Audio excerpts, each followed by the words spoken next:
So hey everyone, welcome back to my channel. Here is me again with another blog. So in this video, I'm gonna tell you guys that how much syllabus I have completed as a ninth grader, as a CBSE ninth grader. So yes, so I'm going to start with the NCERT ones. So in CRT, I'm going with Hindi Kritika. So in Kritika, I have completed my first chapter, which is the is जल प्रलय में, and the second chapter मेरे संग की औरतें, and the third chapter रीढ़ की हड्डी, एंड जो फोर्थ वाला चैप्टर है मिट्टी वाला वो तो डेल हो गया है, और फिफ्थ वाला चैप्टर भी मेरा बाकी है, फिफ्थ वाला, क्योंकि फोर्थ वाला डेल हो गया फिर मैंने एक बार उसको पढ़ लिया था, लेकिन वो फोर्थ वाला डेल हो चुका है, फिफ्थ वाला हमें करना है.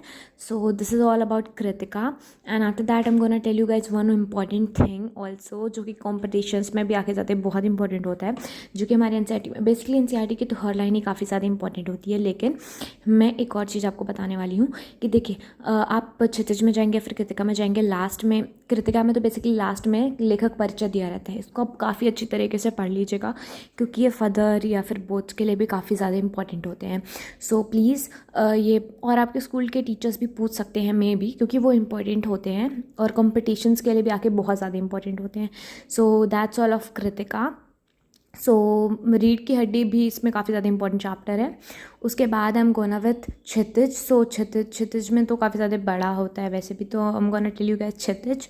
सो इन क्षितिज क्लास नाइन्थ का क्षितिज जो है, इसमें मैं बताने जा रही हूँ आपको कि कौन कौन से चैप्टर मेरे कंप्लीट हो गए हैं. सो देखिए, मेरा जो ये पहला वाला चैप्टर प्रेमचंद का ये हो गया है, फिर राहुल सांस्कृत्यन का हो गया है, फिर उसके बाद ये मेरा उपभोक्तावाद की संस्कृति, ये काफ़ी ज़्यादा इंपॉर्टेंट चैप्टर है, तो इसको भी अच्छे से पढ़ लीजिएगा, और ये भी हो गया है मेरा. और फिर उसके बाद मेरा जाबिर हुसैन का भी हो गया है, कल्पना देवी का भी हो गया, हरीशचंद्र परसाई का भी हो गया है.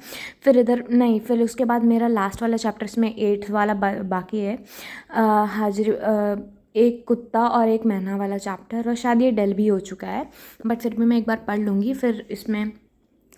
और फिर उसके बाद मेरा जो काव्य वाला है, इसमें भी मेरा लगभग हो गया है, बस एक चैप्टर उसमें भी बचा है.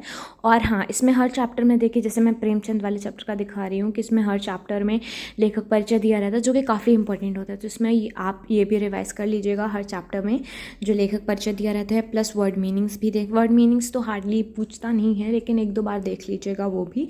So this is all the important things were in the Kshitij. And after that I am going with maths. तो मैथ्स में तो मेरा ऑलमोस्ट सिलेबस लगभग हो गया है, स्कूल में भी करवा ही दिया गया है. तो first chapter number system done, polynomial done, coordinate geometry done, फिर linear equation two variable done, and after that ये मेरा introduction to Euclid geometry, lines and angles, triangle, quadrilateral and area of parallelogram and triangles. Basically ये वाला del हो चुका है chapter. फिर भी सर्कल्स मैंने नहीं किया है अभी इसमें मेरा, अगर मैं देखूं तो इसमें मेरा सिर्फ सर्कल्स बचा हुआ है, और हेरेंस फॉर्मूला ये सब हो गया, मेरा सर्कल बचा हुआ है, स्टैटिक्स बचा हुआ है, बाकी मेरी प्रोबेबिलिटी भी मैंने कर ली थी, तो मेरा बस सर्कल और स्टैटिक्स बचा हुआ है मैथ्स में, बाकी सारे हो गए हैं.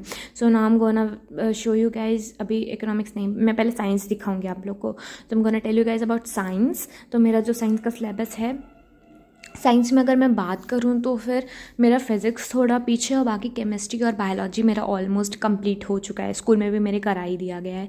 तो अगर मैं सबसे पहले केमिस्ट्री की बात करूँ, केमिस्ट्री के चारों चैप्टर्स हो चुके हैं मेरे, चारों atomic molecules and structure of atom सारे. उसके बाद अगर मैं बायो में बात करूँ तो fundamental unit of life, tissue, ये हो गया, और diversity in living organism cut हो गया था, बट फिर भी मैं उसे पढ़ रही हूँ क्योंकि वो एक इंपॉर्टेंट चैप्टर है, तो फिर वो भी मैं कर रही हूँ.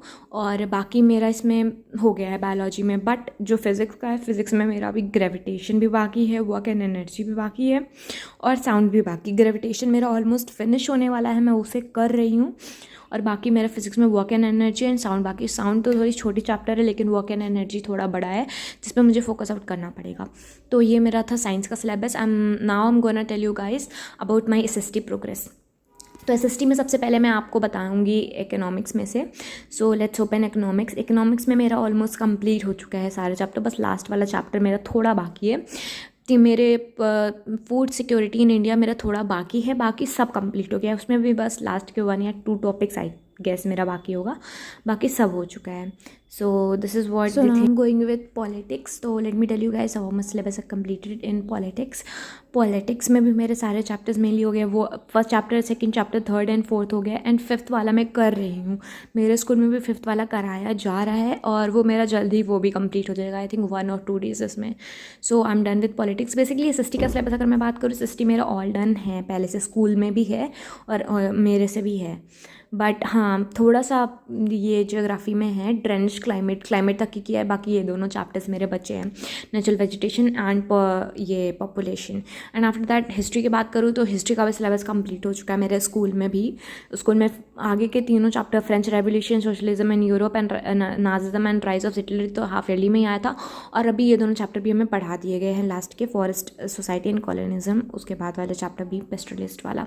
And after that I am going with English में मैं बिहाइव में बताने जा रही हूँ. बिहाइव में मेरा ये fun they had, sound of music, the little girl and a truly beautiful mind and snake and the mirror. बाकी इनके जो भी पोएम्स हैं वो भी मेरे हो गए हैं. एंड आफ्टर दैट ये तो मेरा इतना हाफ ईयरली का सिलेबस ही था. एंड आफ्टर दैट ये माई चाइल्डहुड एंड पैकिंग, ये दोनों चैप्टर हो गया है.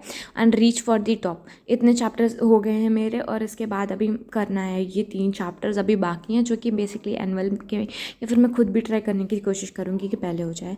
तो ये मेरा बिहाइव का था. एंड नाउ मूमेंट्स में भी ऑलमोस्ट, मूमेंट्स में मेरा कोर्स ऑलमोस्ट डन हो गया है, मतलब डन.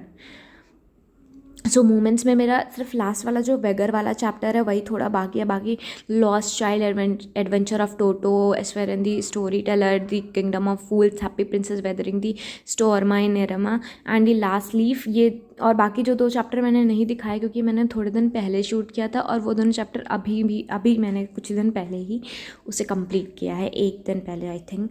तो फिर अपनी मिल्क भी पीते रहना चाहिए.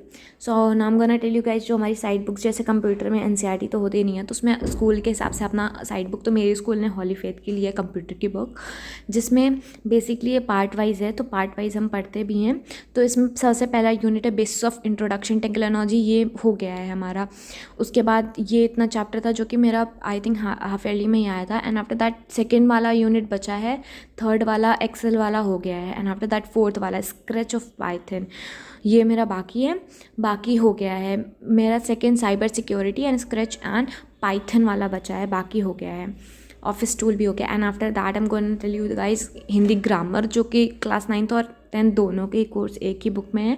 और सो इसमें ये सारा हमारा सिलेबस है. तो सिलेबस में देखते हैं, सबसे पहला जो है इसमें देखिए शब्द निर्माण है, जिसमें उपसर्ग हैं, प्रत्यय हैं, समास हैं.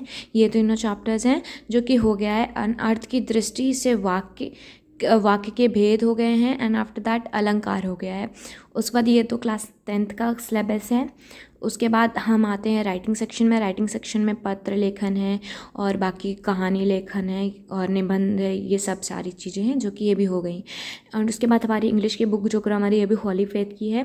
इसमें भी अनसीन पैसेज हैं, नाउन हैं, बाकी सारी थिंग्स है, कॉमन थिंग्स जो कि पूछी जा सकती हैं. बेसिकली अगर हम इंग्लिश की बात करें, बोर्ड्स को रेफरेंस में ग्रामर की बात करें, तो हमें सबसे ज़्यादा अपनी राइटिंग सेक्शन पर ध्यान देना चाहिए. जैसे अनसीन पैसेज हुआ and after that story writing हुआ, ये सारी चीज़ें पे. तो that was my syllabus verse. So hope you guys have love this video. Bye bye. So don't forget to like and subscribe to my channel. Bye bye guys.